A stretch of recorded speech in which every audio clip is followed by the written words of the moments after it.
On considère que l'ordre de lecture dans une version numérique n'est pas forcément le même que dans une version imprimée.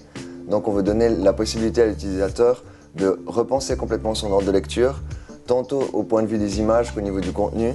On cherche aussi à l'enrichir, par exemple en rajoutant de l'hyperlinking, c'est-à-dire que dans un livre classique, on a des références, on va devoir passer à travers les pages pour trouver. Nous, ce qu'on essaye de faire, ce que je vais vous montrer maintenant, c'est la possibilité de rajouter un lien directement.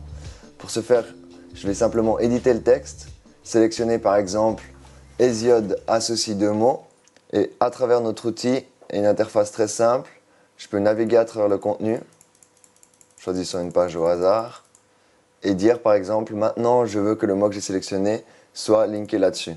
Cela, à l'image de Internet ou de Wikipédia, permet une navigation intelligente pour passer d'une information à l'autre, tout en gardant un fil conducteur qui est l'information elle-même.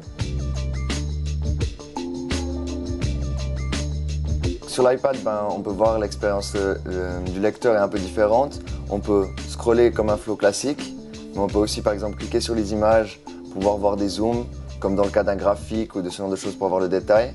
On a aussi l'idée de définition, c'est-à-dire que par exemple sur le mot rareté, si je clique dessus, sa définition va apparaître. Une autre fonctionnalité qu'il y a justement, c'est la possibilité de prendre des notes. C'est-à-dire comme dans un livre classique, sauf que là je peux carrément sélectionner le texte sur lequel je vais mettre une note et après je peux simplement taper ma note, comme cela par exemple, la sauver. Le deuxième grand avantage des notes, c'est qu'en fait on peut mettre des notes publiques, c'est-à-dire que par exemple dans une classe ou comme ça, un élève peut partager ses notes avec les autres étudiants, ce qui permet de nouveau d'améliorer l'expérience utilisateur et de faciliter l'apprentissage, qui pour nous est le but final du livre électronique.